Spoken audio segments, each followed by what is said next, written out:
안녕하세요. 내일의 그래프입니다. 또다시 아크의 캐시우드가 시장 상황에 대한 영상을 올려 이를 간략히 번역을 하였습니다. 캐시우드도 이야기하지만 아크가 펀드를 운영하는 자산 운용사이기 때문에 어느 정도는 투자 철학인 혁신 성장에 기반하여 이야기를 전개하고 있고 다소 편향된 시각이 있다는 점은 감안해서 들으셔야 할 것입니다. 하지만 보다 중요한 것은 캐시우드가 경제를 바라보는 관점을 주의 깊게 지켜보아야 하고 수긍이 가지 않는 점은 비판적인 잣대로 각 투자자들이 정리해서 본인의 투자 관점을 확립해야 할 필요성이 있는 것 같습니다. 캐시우드의 전략이 단기적으로 접근하면 수익률이 좋지 않을 수도 있겠지만 장기적으로는 좋은 투자 접근법이라고 생각을 하고 있습니다. 배울 부분은 배우고 그렇지 않은 부분은 잘 걸러서 들으시면 좋겠습니다. Greetings, everyone. It's Employment Day, and so as we have since the beginning of the coronavirus, we like to share our point of view on the macroeconomic backdrop, particularly scenarios that we're not hearing out there, but which we believe are coming together in the data that we're seeing. So it's a really good exercise for us. Part of it is seeking clues about deflation and innovation. So from an innovation point of view, that's a very big consideration. But again, because we do follow the economy, I've followed it since the late 70s very, very closely when I started in economics. And I do think it makes sense to have a good understanding of the macroeconomic backdrop. Certainly as a portfolio manager, I find it useful. So as usual, we'll start with fiscal policy and monetary policy. Then we'll talk through some economic statistics and the puzzle that is in the economy, the puzzle pieces we're trying to put together. And then we'll turn to the markets, including crypto, at the end. So thank you for joining us. On fiscal policy, it does look like a bipartisan package for the infrastructure bill is brewing here, which is good news. And it also seems as though 130 or roughly 130 nations are agreeing, including our own, to a global tax policy such that any corporation around the world would have to pay a minimum of 15% in taxes. Now, I'm sure we don't know all of the ramifications, and I do know that Ireland and Hungary are holding back, and so it's not done until it's done. But I do believe that it is taking the subject of taxes a little bit away from what we thought was going to be a jump in the corporate tax rate to 28% from 21. Maybe it goes to 25, just to put some finishing touches on corporate taxes. But capital gains tax rates and income tax rates, the probabilities there, we think, are going down of increases. Now, of course, we could be wrong. And policies change. The policy environment is very fluid. But the closer we get to the midterm elections, the lower the probability. So I'm liking the fact that we're in the second half of the year now, and the tax talk is more about this minimum corporate tax on a global basis, and perhaps a corporate tax rate. So that's good news. On monetary policy, well, we had the FOMC meeting this month, and the tone coming out of it, the markets at least thought, was hawkish, meaning the proclivity to tighten monetary policy was increasing. And given the economy that we have, actually, that should be the case. We are in quantitative easing mode, and the economy is flying, and we're in the sharpest rebound from any recession, according to the National Bureau of Economic Research, the sharpest rebound from the shortest recession and the sharpest recession in post-World War II history. So it would make sense. We're out of the woods for monetary policy to normalize. And in a stealth-like way, it might be doing just that. I was surprised to see that the rate of growth in M2 has dropped from 27% in February to 13.8%. And it's a pretty sharp fall. So the rate of money growth is decelerating quite rapidly. And for those who are monetarists, I am not, but for those who are monetarists, that's going to be a source of relief from an inflation point of view. Now, it is still higher than the 6 to 7% growth rates in place before the coronavirus, so twice as high, as a matter of fact. But we're looking for clues as to why the bond market, against all odds, continues to rally. And that's both the Treasury and the corporate. And the reflection of that is corporate yields are very low relative to Treasury yields if we look at them in the context of history. And as you know, we have a bias based on our research on innovation to focus on deflation, because technologically enabled innovation is inherently deflationary. So we have that bias. But I will tell you, with the CPI reports that we have gotten, PPI as well, much higher than expected, I would have expected the bond market to continue to sell off and interest rates, therefore, to go up. Instead, since the end of March, the 10-year Treasury bond yield has dropped from 1.74 to 1.43, no matter how strong the economic data have been, how high the inflation numbers have been. And so the bond market is sniffing something out, I believe. Now, many will say, well, it's just quantitative easing. And I think quantitative easing was true at the beginning of this year and through March, when we went from 0.9 to 1.74. So nothing's changed on that score. But the bond market is sniffing out something here. Is it the deflation associated with innovation? Well, as much as we would like to think, all of the innovation platforms around which we have focused our research, so DNA sequencing, robotics, energy storage, artificial intelligence, blockchain technology, the base at which they're operating in absolute dollar terms is quite low to the rest of the economy. Nonetheless, from a competitive point of view, innovation is going to cause some legacy companies to cut prices in order to stay relevant. So it could be. And I'd like to think that is the case. That's a very good source of deflation. What it means is, as prices come down, demand picks up as more and more sectors participate in the new technologies. The bond market could be rallying because of what I just mentioned about money growth. I don't think many economists have observed, I haven't seen it at least, that the money growth rate has been cut in half from that 27% to 13.8%. Maybe the bond market is focused on that. The Fed itself is focused on core PCE. That's the deflator, the inflation rate for consumption. And it has moved up to 3.4%.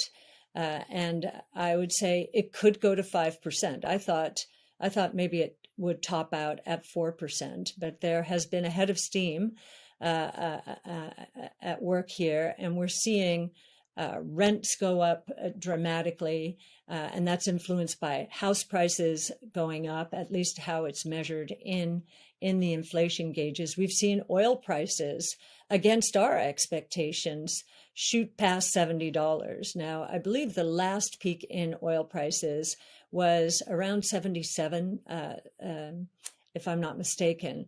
And if we hit a new high, then I think we'll be back in a period much like '06. In '06, oil prices went from roughly $60 toward the end of that year to where they ultimately topped out, I think, at 100, if I'm not mistaken, it was 100. I forget the absolute high, but every high since then has been lower. So the peak in oil prices, I think, was $140 in early 2008. And each peak after that has been lower. If oil prices break above that 77, we will see a higher peak for the first time, which is not in keeping with what we thought at all. One of the reasons is, of course, OPEC, and they have about 5 million spare barrels they could produce per day. They're not. They want to keep the oil price high enough so they can fund their budgets. But at some point here, they may end up killing demand. When they start seeing demand destruction because of pricing, I do think they'll start producing. And as you know, longer term, the combination of electric and autonomous electric vehicles, we think, is going to drive oil prices down. As I've said, now this is my point of view. We haven't done the research to get us here yet, but I think we could go down, back down to where oil prices landed after the cartel took over in the early 70s. And they went from, I think, $3 a barrel or $4 to $12 a barrel. I wouldn't be surprised ultimately to see us back there, especially as electric vehicles continue to take off. And they are starting to take significant share.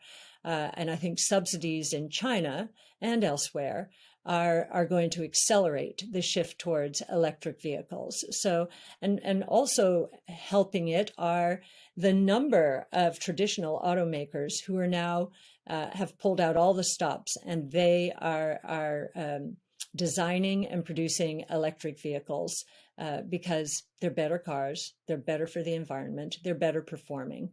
It makes a lot of sense. And most important for the consumer, from the consumer's point of view, from an adoption point of view, is their prices will continue to fall.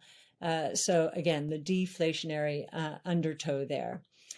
So I'll get back to the bond puzzle here. And as we go through the economy and market. So let's do the economy. Employment report, non-farm payroll employment was 850,000, an increase. The expectation was 720,000.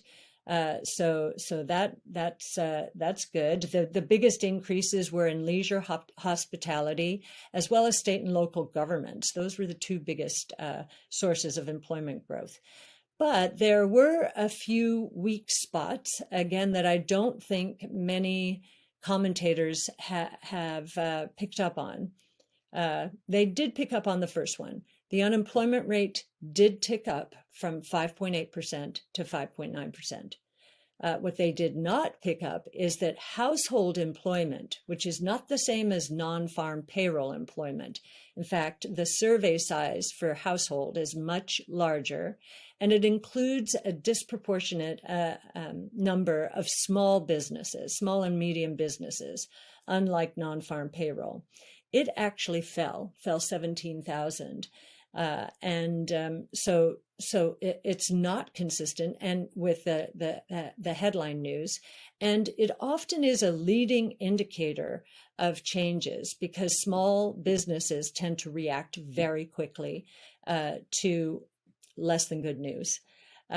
The other number that I didn't see many economists feature is the work week. The average work week dropped by 0.3%. The manufacturing work week dropped by 0.5%. Overtime dropped by 0.3%. Now, as you know, we've been saying that businesses have been scrambling to catch up with consumer demand. since the beginning of the coronavirus crisis.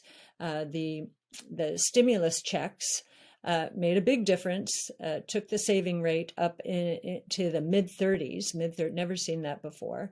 And of course, consumers started spending on goods. So what's interesting about this dichotomy is if we're right, and businesses have been scrambling, and inventories relative to sales are still at record low levels, what is this all about? Is there just something funky about one month's data? 1 month does not a trend make. That is absolutely true. Perhaps, but I was surprised to see that. Construction employment fell for the third consecutive month. This, I believe, is because of shortages of materials. We've heard of some builders taking the summer off because they just can't get all of the materials they need to complete homes. Another statistic that we got this week that was interesting and unexpected was auto sales. The unexpected part is that they came in at 15.4 million units. Now, this is just a U.S. number, which we tend to get U.S. numbers more quickly in a more timely way. So 15.4 million units. The expectation was more than a million higher, so 16.5. And the previous month was 17 million. Now, here again, we're hearing a lot about shortages. There are chip shortages, and so all the automakers are saying that they're having trouble getting all the chips they need to build their cars.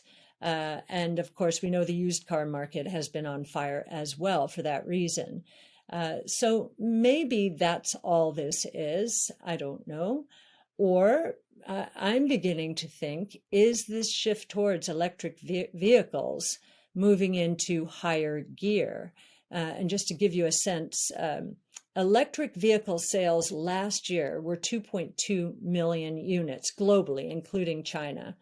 Now, that was out of a total somewhere in the 80 to 85 million range. So 2.5–3% of total sales. So there's a long way to go if we're going to get to our expectation of 40 million units in 2025.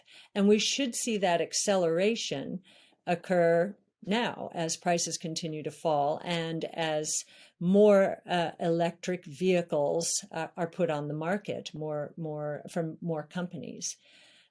So what if that is happening? We're going to be listening carefully to the auto earning reports, and I think there will be a lot of obfuscation, not necessarily intentional, but we have the chip shortage, that's real, and we have the shift towards electric, that too is real, and maybe we need the shortages to diminish before we understand what's really going on here. But I do look at moments of crisis, and the last year certainly was that, for big changes. And while we've been surprised to see auto sales pick up so much, it makes sense in that most people who have taken mass transit historically decided they're not going to do that. They're either going to continue to work at home or they'll buy another car. So the sales have been very strong for that reason. But again, we're going to normalize here and really see what's going on. So we'll be paying attention during the next 6 months. I also wanted to talk about this notion that for the past year, or while we were basically locked in our homes, the spending that we did was disproportionately on goods. Durables and non-durables.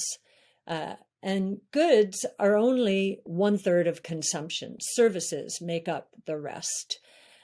So we have expected, as vaccinations proliferate, that the shift in spending would be at the margin from goods to services.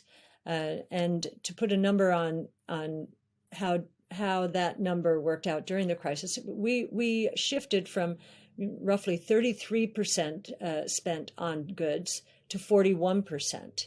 And when you talk about the largest sector of the U.S. economy, that is a huge difference, huge difference. Now the consumer, my guess, is loaded up with goods and may be where a lot of inventories are. And the reason I say that is if you look at durables consumption, it peaked on a year-over-year basis at roughly 75% growth. Think about that, nearly doubling our spending on durable goods.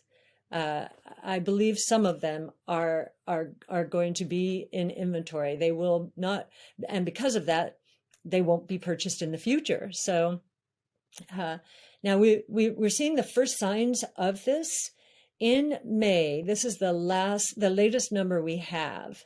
Real consumption dropped 0.4%. When you break it out between goods and services, durables consumption dropped 4.3%.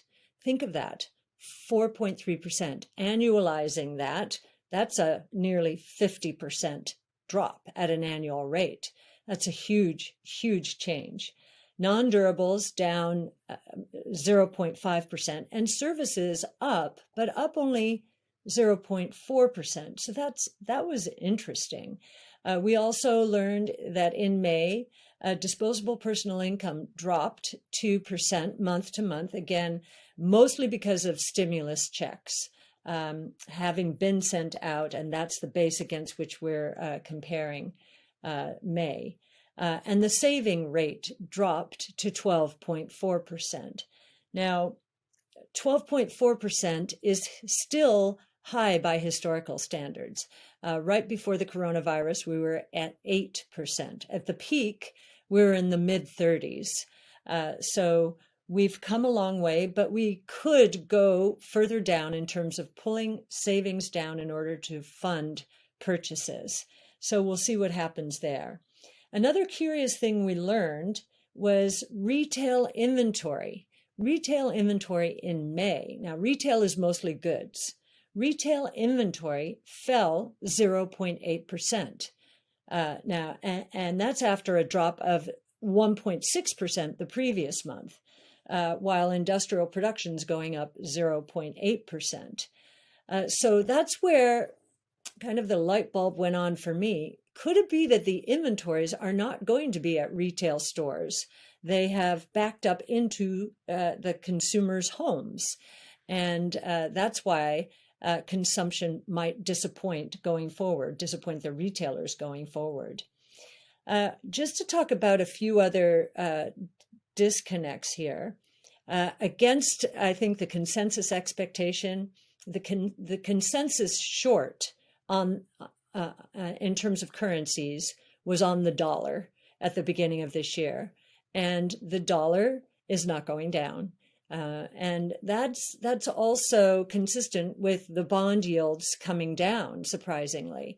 Now, it is true that our bonds are offering, even at this low rate, 1.4%, 1.43%. They're offering more than the negative yields elsewhere in the world, Germany and Japan. But that's been true. That's been true for a very long time. So at the margin, that we do not believe has made the difference. What could be making the difference in terms of the dollar going up is this notion that the terms of trade are not going to turn as much against the United States in the form of higher corporate tax rates. And in fact, this 15% minimum tax will hit everyone in the world. Now, it will hit disproportionately some of the very profitable tech companies who have been able to manage taxes globally to very low levels. But that, again, it's true for everyone. So at the margin, maybe that is why the dollar's going up. We've also seen some quite deflationary signals outright cyclical deflation, which got us thinking about inventory corrections. Lumber prices have been cut by more than half now. And maybe that was lumber that do-it-yourselfers were storing up, seeing the lumber shortage coming, and they're just not in there buying now. That's pretty interesting. In China, pork prices have dropped precipitously.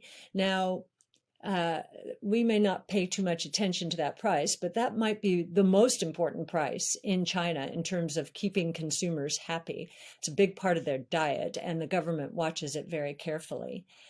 So that's interesting. Copper prices are still down in the 10 to 15% range. So there are some signals out there that perhaps inventories are somewhere in the system, and we're seeing a cyclical unwind here. Oil, as I mentioned earlier, is the outlier. We'll see what happens with the OPEC meeting. As of this recording, I guess they had not come together on any agreement. I know the UAE wants its base adjusted upward before agreeing to a $400,000 barrel increase in supply. So we've been wrong on oil prices, but I will say the higher the price goes, the more demand destruction there will be, because there will be an even bigger incentive to go electric moving forward. And now onto the markets. As we've said all year long, this bull market has strengthened. It has deflected all kinds of bad news. The doubling in interest rates in the first quarter, the Archegos leverage blow up in the ecosystem, which many thought could cause systemic problems. We've been through tax hike discussions, which sounded pretty onerous in terms of their impact on capital. And we've seen a big correction. We certainly were right in the middle of it in valuations as those interest rates went up in the higher valuation side of the market, particularly if one is looking at valuations as of this year on this year's earnings. So we're very happy at the way the market has performed. It's up double digits, and we've seen now a shift, a rotation back from value as some of these prices have started to unwind, the commodity prices in particular, towards growth. But I think we're going to see toggling back and forth until some of the confusion that I'm discussing here dissipates. What's clear is profit growth right now has been or is explosive. I think for the second quarter, at an annual rate, the S&P is annualizing earnings at $220. So that's roughly 20 times, really effectively trailing earnings. And if we think earnings are going up, and we do, then the multiple looking forward is moving down into the mid to upper teens. That is good valuation support given the level of interest rates. But if we're right, and there is an inventory cycle brewing here, and there are wage pressures brewing. I mean, we hear headlines of all the labor shortages, and in fact, the JOLTS index, so that's the job openings index, it shot up to an all-time high, another all-time high. 9.3 million jobs are just waiting to be filled. There is either a skill set mismatch or the wages are too low. And so we are seeing a lot of industries increasing wages to try and attract labor. Now, we do have many people still out on their stimulus checks until the end of September. That's in the lower wage categories. So that supply will come back in, and JOLTS, that number, 9.3, will go down. So that could take an edge off of the inflationary ramifications and the margin pressures associated with wages. And I do believe if we do go through this inventory cycle, and we see some profit pressure caused by costs, especially wages, that the market will become more discerning. I think that the shift towards growth will gain more momentum if this happens, because cyclical earnings growth will provide less competition. I do believe that what's going on in the bond market, this big surprise, it's really the flip side of the surprise that I witnessed when I first started in the business in the late 70s. I remember I used to deliver, and everything was by hand. There were no computers. In the late 70s, I used to deliver the inflation reading it was the first or second Friday of every month. And my boss at the time just didn't believe the inflation numbers, but the bond market was getting it right. He just didn't believe that the numbers were right and thought they would correct and that the interest rates would come back down. I think we might be on the flip of that right now. The bond market is signaling there are more deflationary pressures brewing out there, we believe, than most investors appreciate. I've just mentioned the good deflation associated with innovation, but the other side of that is creative destruction and the deflation that will hit companies who have leveraged up to buy back shares, manufacture earnings growth, have not invested enough in getting ready for the new world. And believe me, every sector is going to be transformed. And so they will face significant pricing pressure as their products really go obsolete eventually. And then the cyclical deflation. Well, the bond market seems to say this is what's happening. And if that is true, because most people don't believe 1.5% is a real interest rate, they've been normalizing, I think, in terms of the way multiples have worked out in the market, the equity market. They've been pricing or valuing stocks as though the normalized interest rate is somewhere around 4%. What if it's not? What if it is half of that? That would be huge for secular growth companies, especially because there's going to be so much confusion. You have all of this innovation, which is going to be very exciting, and then you're going to have all of this destruction, which is going to be pretty demoralizing. It's going to be so important to get on the right side of change. So, part of our mission and value is to educate. We know robots are coming to satisfy or to take care of wage inflation problems. Today in our brainstorm, we're talking about robot picking strawberries. And big debate about that. Are we ready for it? Are we ready for it? And I think we believe we're ready for it. On the oil price side, the antidote to that, electric vehicles at an accelerated rate, almost a self-fulfilling prophecy if the oil price keeps going up. And just a little note for Tesla fans here. It was interesting to see in their sales, which I think were up 84% year over year, certainly taking share from the old world. If you looked at their press release, there was a very interesting picture. It was their semi-truck. Now, this press release had nothing to do with semi-trucks, and certainly not electric semi-trucks. And yet there it was. No explanation, just that there it was. And I do think it's because of some of the Too Simple and the Plus and the Aurora deals that are coming out. And Tesla's basically there just reminding everybody that, these companies think they have an autonomous truck business. Just you wait. And I was happy to see that, actually.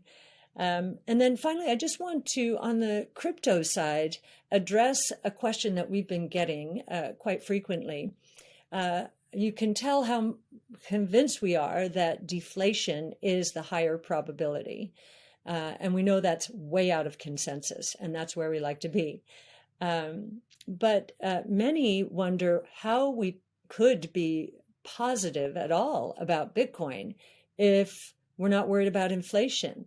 Well, I think 08, 09 is a very good reason why. Why did 08, 09 almost melt the financial world down? It did so because of counterparty risk. And what we've just seen in the crypto market is really interesting. It's been cut in half, 2 trillion to 1 trillion, the ecosystem, in the last few months, just cut in half. Can you imagine what would happen if our equity prices, bond prices were cut in half in the span of a few months with all the leverage out there? I think we'd be in a counterparty risk problem again, a big mess, maybe not as big of a mess as we were in 08, 09, because there have been some changes. But I do not believe that our financial world would withstand a 50% drop as easily as the DeFi world has. DeFi, while a lot of people who were leveraged 100 times elsewhere in the world were wiped out. I think, I'm going to get this number wrong, it was either 86,000 or 860,000 accounts wiped out. DeFi didn't skip a beat. I don't think we could say that for the traditional financial world. And I do think that's why the shift towards DeFi, helped now by central banks moving into stable coins and legitimizing digital currencies, even though that's very different from Bitcoin. I do think we're going to accelerate further and faster into the DeFi world. And that too is very exciting. And as you know, if Bitcoin's price on a trend basis, remember, we're still a triple since last September. We may have been cut in half, but we were still a triple since last. And if the price continues to move up, what does that mean? That means increased purchasing power, which is what deflation is. So very consistent with our view of the world. And with that, I'd like to wish everyone a very happy 4th of July weekend. We're a very lucky country, and I'm looking forward to the next 6 months and to lots more innovation in the pipeline and learning about it and sharing it with you. So thanks very much.